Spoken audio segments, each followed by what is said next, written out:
sometimes I see this ingenious idea in there, and I have this eureka moment. I directly run to my home office, sit in my computer, I type in the ideas, I sketch things out, and I keep a database of ideas. So when we have these call for proposals, I try to find a match between my potential ideas and the problem. If there's a match, we write a research proposal, get the research funding in, and that's how we start our research programs. But just a spark of imagination is not good enough. How do we develop these kind of ideas? At our lab, Romela, the Robotics and Mechanism Laboratory, we have this fantastic brainstorming session. So we gather around, we discuss about problems and solution problems and talk about it. But before we start, we set this golden rule. The rule is nobody criticizes anybody's ideas. Nobody criticizes any opinion. This is important because many times students, they feel uncomfortable how others might think about their opinions and thoughts. So once you do this, it is amazing how the students open up. They have this wacky, cool, crazy, brilliant ideas, and the whole room is just electrified with creative energy, and this is how we develop our ideas. Well, we're running out of time. One more thing I want to talk about is, just a spark of idea and development is not good enough. There was a great TED moment, I think it was Sir Ken Robinson, was it? He gave a talk about how education and school kills creativity. Well, actually there's two sides to this story. So there's only so much one can do with just ingenious ideas and creativity and good engineering intuition. If you want to go beyond the tinkering, if you want to go beyond the hobbyist robotics and really tackle the grand challenges of robotics through rigorous research, we need more than that. This is where school comes in. Batman, fighting against bad guys. He has this utility belt. He has this grappling hook. He has all different kind of gadgets. For us roboticists, engineers, and scientists, these tools, these are the courses and classes you take in class. Math, differential equations. I have linear algebra. Science, physics, even nowadays chemistry and biology, as you've seen. These are all the tools that we need. So the more tools you have, for Batman, more effective in fighting the bad guys. For us, more tools to attack these kind of big problems. So education, very important. Also, it's not about that, only about that. You also have to work really, really hard. So I always tell my students, work smart, then work hard. This picture at the back, this is 3 a.m. in the morning. I guarantee you, if you come to our lab 3, 4 a.m., we have students working there, not because I tell them to, but because we're having too much fun. Which leads to the last topic. Do not forget to have fun. That's really the secret of our success. We're having too much fun. I truly believe that highest productivity comes in when you're having fun, and that's what we're doing. And there you go. Thank you so much.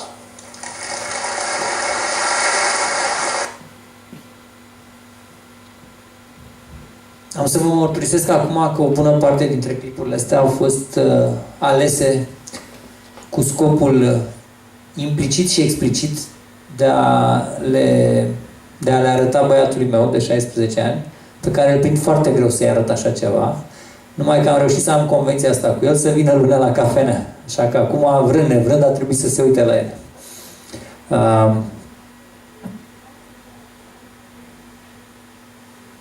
Și ajunge la un subiect drag mie, dacă tot am vorbit și de băiatul meu, educația. Cum și de ce am putea lega robotica de educație? În primul rând, aș zice de ce. Aș începe cu un clip scurt de 10 minute de la TED care mi s-a părut fabulos și care explică exact chestia asta, punctul de plecare al ideii de robotică în educație. Și apoi aș continua cu cam ce fac acum americanii în zona educației inginerești și a faptului că practic folosesc robotica ca unul dintre principalele mijloace de a atrage înapoi spre inginerie și spre știință tinerele generații, realizând și sunt programe endorsate de Obama și așa mai departe, am mai multe linkuri acolo, inclusiv către site-urile oficiale guvernamentale americane, ca să vedeți cam cum își pune ei problema. Printre toate aceste linkuri am pus aici un link la Hangout robotician la White House. Din mai multe motive, sunt foarte multe idei care mi s-au părut interesante în Hangout-ul ăsta și mai mult decât atâta, la acest Hangout au participat așa câțiva americani, un indian și românca de la MIT, ca să vedeți cam pe unde suntem, dacă avem ocazia să ne afirmăm. Revin la clipul ăsta de 10 minute care mi s-a părut relevant. Hangout-ul e de vreo aproape o oră.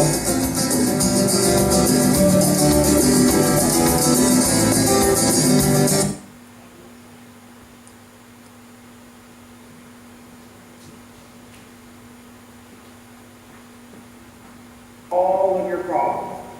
Thousands and thousands of tiny robots. Eric Schweikert's background is in architecture and computation. He now runs Modular Robotics, a toy company in Boulder that makes Pumas, a new robot. Poți să dai puțin mai tare, Cristi? Please welcome Eric Schweikert and Modular Robotics. Cristi?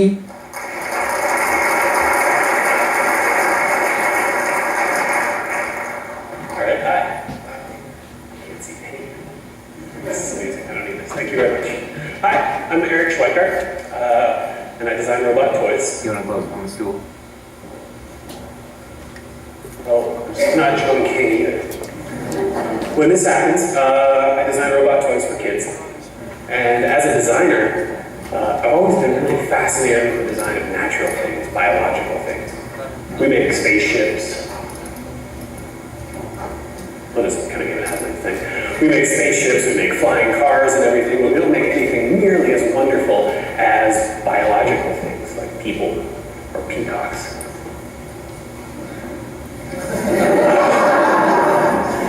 Joe King? Anyone?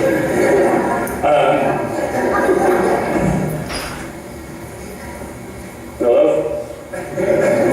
That's cool, we'll just ad-lib it.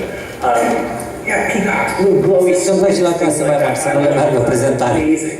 And we don't come anywhere near close. Biological design relies on evolution and other natural processes like that, and evolution and processes like it succeed because they have a huge deal of complexity. Great billions and billions of individual particles and billions of cells interacting over millions of years, and that's enough complexity and enough interaction to cause the patterns that we see in the world and mutations to happen, all this beautiful stuff that we see around us. I can't show you anything on the screen, so I'm going to wave my hands like this. Has anybody seen a termite mound? Anyone? Yeah, termite mounds are amazing. They look like Gothic cathedrals, right? But nobody designed termite mounds. You think they're designed, but they're not. They're an emergent behavior, something that happens from millions and millions of termites carrying little pieces of sand and putting them in an order that they understand. Simple local rules that when you step back and blur your eyes results in a crazy Gothic cathedral looking thing. Marcy? Anyone? I'm just going to put this away. There are so many cool examples like this. Flock of birds is the normal one that everybody likes, right? Birds aren't intending to form a V. Each bird is just intending to maximize its aerodynamic advantage. But when you step back and look at the birds in the sky, it's this V. It's hard for people to understand. People think that like there's a bird in charge. There's not a bird in charge. We see it all over the place. Cities, the design of cities like we were just hearing about. It's an organic, kind of complex, emergent process. We have architects and planners and politicians, but nobody's in charge, nobody's driving. One more example that I think I had a slide of was a bicycle race, a peloton. You see a beautiful peloton stretching out in the pace line. Nobody's trying to do that, we're just trying to go for aerodynamic advantage. So these are instances, examples of complex systems. When I say complex systems, I mean any system having millions or lots and lots and lots of individual agents all doing their own thing. And when you step back and blur your eyes, you usually see an emergent higher level behavior. And I'm fascinated with complexity because complexity really underlies all of our big problems, like Peter was saying a couple of talks ago. War, the economy is a great example, right? We can't solve the economy, it's too complex. We need to learn how to look a little deeper into economies. Natural environment, we can't mandate 60 miles per gallon on everything, it's not that simple. We have to take a more nuanced look. So, it's my view that to really succeed as a society, as a culture, we need to learn more about complexity, or we need to help our kids maybe learn more about complexity, so that we can work within complex systems and design solutions to complex problems. Try again real quick, maybe? Last ditch? Joan? No?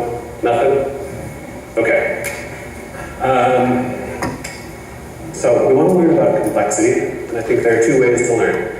There's a top-down way to learn. We can look at the science, we can look at complexity science, but complexity science is ugly. It's abstract, it's rarefied, there are all these Greek letters.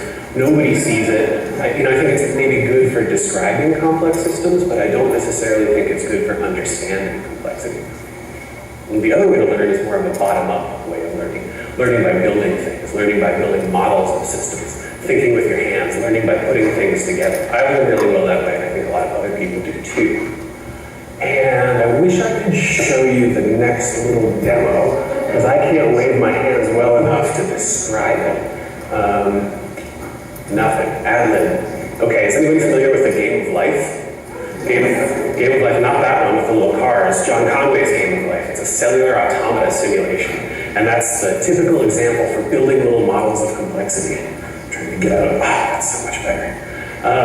Cellular automata and the Game of Life is a zero-player game. It's an iterative game that you play on a checkerboard. It's a white checkerboard, and each cell can be either black, alive, or white, dead. It's a zero-player game. It has two rules, and you just watch the game iterate step by step by step and see what happens. The two rules are if the cell is black, if you're alive, and 2 or 3 of your neighbors are black and alive, you remain alive, you stay black. The second rule is if you're white, if you're dead, and exactly 3 of your neighbors are black, alive, then you turn black on the next round. And it's very, very simple, and you can start to see when you let it play out and set a bunch of initial conditions, when you let that play out, you start to see amazingly lifelike things happen. You start to see patterns, you start to see things shooting things out. It's totally amazing. Maybe I can show you later or something. But all of the tools for giving kids the ability to model complex systems, to build and play within complexity, are screen-based. And screen-based is okay for some things, but instead of making screen-based tools, Modular Robotics in Boulder, Colorado, we're a startup, we're trying to do that by making thousands and thousands of tiny robots. So this is Cubelets. It's a robot construction kit for kids, and it's made of all these little robotic cubes with magnetic connectors that snap together.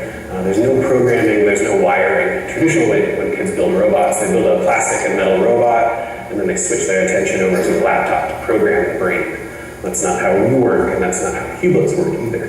Each cube does something different. So, for instance, black cubes, like this one right here, are sense cubes. They have the inputs to the system. This one's just sensing the amount of twist on this little knob right here, but I could switch that out, say, and put on infrared distance sensing cube pointing this way, and then whenever the robot starts to sense an object, it reacts to the object instead of from a sense of twist.